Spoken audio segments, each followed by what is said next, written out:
You just start talking? Yep. Okay. You want to start it? Sure. It's so refreshing to work for a bank again that really puts the customer first. And if you do what's right for the customer, then it's going to be okay for the bank too.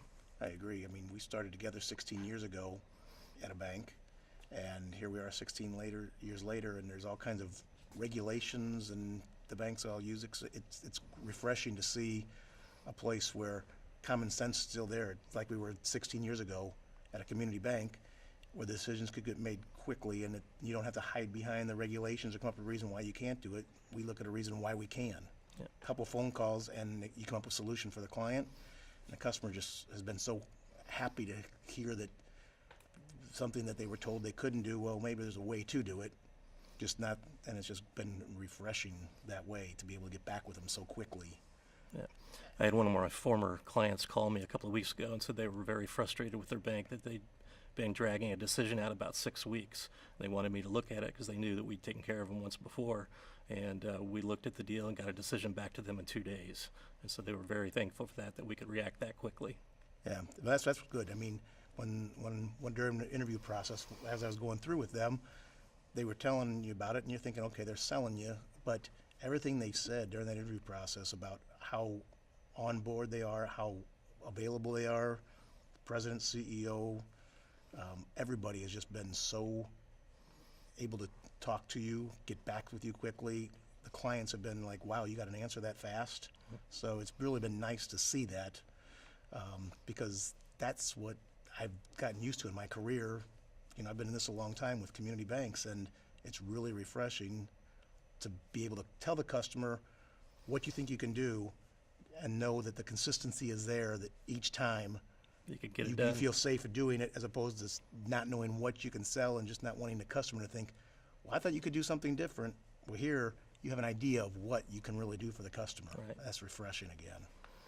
It's great too to work for a company where we, the employees, are the owners. So you've got a stake in the game, and you feel like, you know, if you're really more into it, you're doing what's good for the company because it's good for you too. So it's great too to have a business philosophy where you do what's right for the customer, and if you do what's right for them, then it'll be good for the bank too. Yeah, and that's a huge thing too. I mean, it's great to be, you know, they say, you know, the owners are the employees, and Tom Huff, who's the CEO, there's not a person that outworks him. I mean, it's very refreshing again.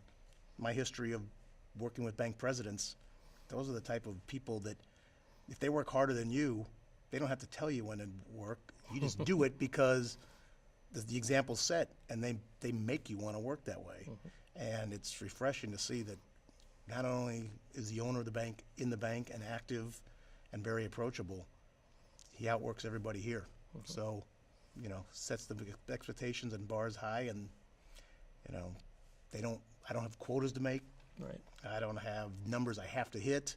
I don't have a product of the month that I have to push. It's just wonderful to be able to just do what the customer wants as opposed to force what product we want on them. Right. And And that's just be been there when great. they need us, and don't have to force a certain product on it, but just be there whenever they have a need. Right. And the other thing I like about, discovered in the first month, you know, or so, your other employees and your other branches, there's just very little competition between the branches. Everybody's willing to help. It's all about taking care of the customer. It's all about the customer first, what the customer wants. And you can say that. A lot of banks say, oh, our customer service sets us apart. I'm telling you, they mean it here. I mean, it's a culture. You can't, it's not a motto. It's not just an advertising Right. slogan. It's a culture that they know what we are. We are not a big bank. We don't want to act like a big bank. We've got all the services of a big bank, but it's just wonderful that the culture police will keep you in line if you start acting like a banker. Right. You know, Right. treat your customer as a respected business person. Be their advisor, but don't big bank them in the talking with them. Right. You know, be a human again with them. It's nice to know too that we have unlimited authority to do what's right for the customer. Absolutely. You know, that's a big part of the business plan here at Carrollton Bank. Right. When they let you make decisions, it's a lot easier to work with your clients as opposed to like, well, let me get back with you. Because at some point you lose credibility with your client. Like, well, what can you do for me? you have to go, it's almost like selling them. You got to go check with a sales manager. Like, what can you do with me? Let me talk to the person who's making the decision. So it just gives you credibility and just makes your relationship with the clients just really a lot better.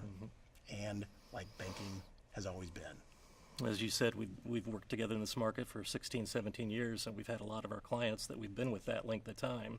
And we've had transitions in our industry where we haven't been able to maybe take care of them the way we wanted to. So it's great to be back at a bank where we really can take care of them like we used to. Oh, it is. It's so refreshing. I mean, when I go home at night too, my wife's a lot happier when I come home from Carrollton Bank than when I was coming home before. It's just a great atmosphere, and you almost don't want to tell people because it's like it's so good that you don't want to. People don't believe it. They almost have to experience it. Right.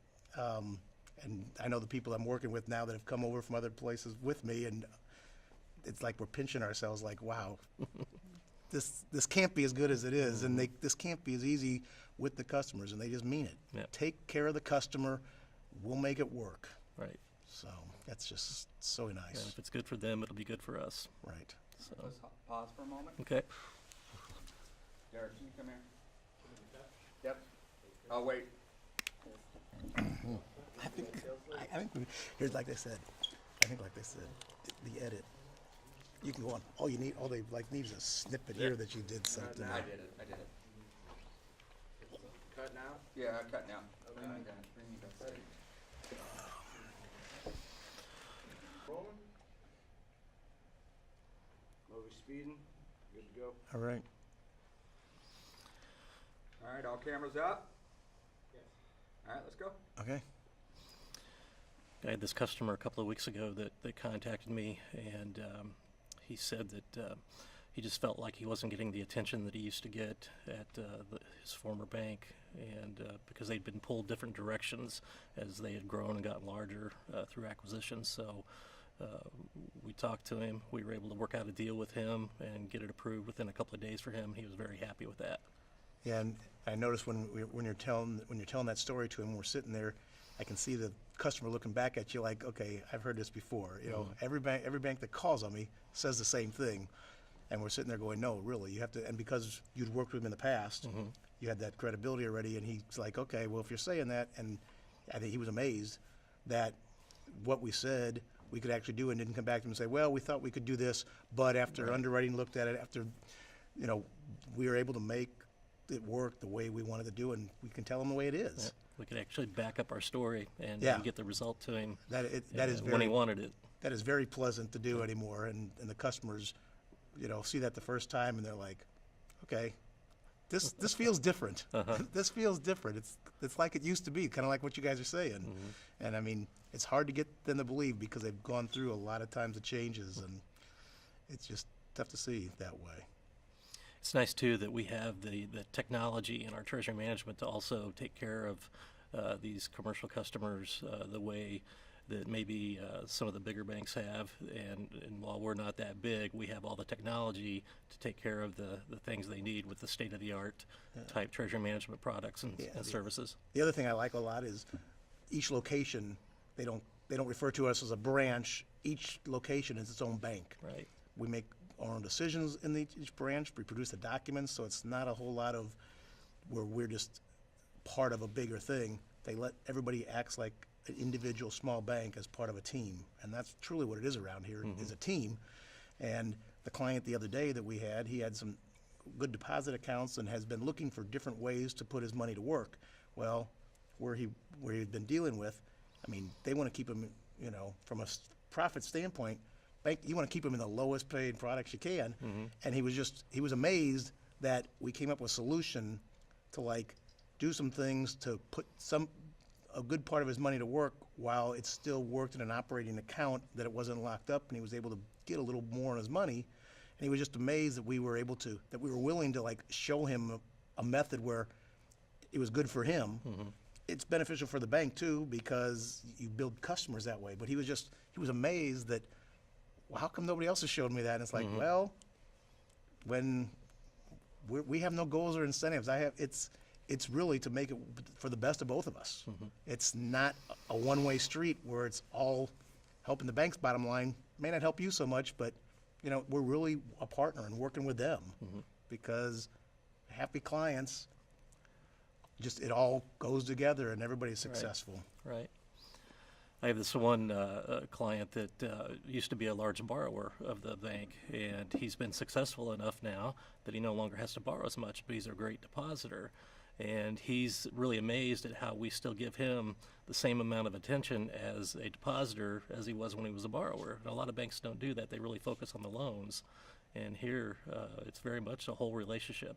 Yes, that is the truth. I mean, and that's where all the goals are. I mean, obviously, every bank needs loans, but it is nice to see that every customer, what product they have with the bank, gets treated the same way with the same importance, and it's not like we treat others better than most. I mean, it's just, it's great to see that it's just back to that relationship banking with that person, and the person's in front of you that time is really what you're focused on. You're not focused on the next deal or what's the next product you're going to sell. Right. You're really looking at them and saying, I think this would be good for you. So, What else? I don't know. I'm only so. What else we talk about? Bill, we're kind of stuck. Yeah. Close that curtain. I can't go from left to right. I don't know. Chris has to do the snap for the slate stop. All right. Are we ready to cut? Yes, I think so. You guys, that was great. Okay. That was really